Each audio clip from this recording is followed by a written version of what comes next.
Difficilmente ci si è trovati di fronte ad un paradosso più evidente di quello denunciato da Federalberghi Veneto. Le norme anticontagio attualmente in vigore prevedono infatti che si possa andare in vacanza all'estero, ma non in Italia. Il presidente di Federalberghi Veneto, Massimiliano Schiavon, chiede al governo di mettere mano al più presto ad una distorsione che crea condizioni di concorrenza sleale all'interno dello stesso mercato.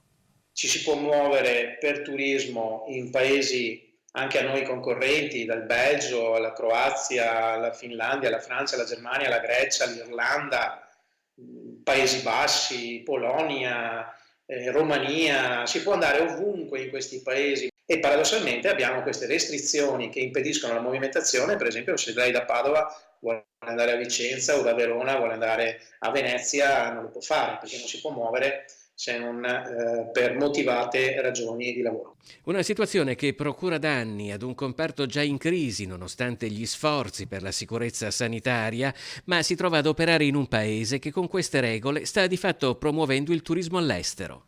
Stiamo adottando un protocollo sanitario rigidissimo, almeno nelle strutture ricettive alberghiere, approvato dal Ministero della Sanità ancora lo scorso anno, tuttora in vigore e tuttora in applicazione a garanzia della sicurezza non solo dei nostri lavoratori, ma anche dei nostri ospiti.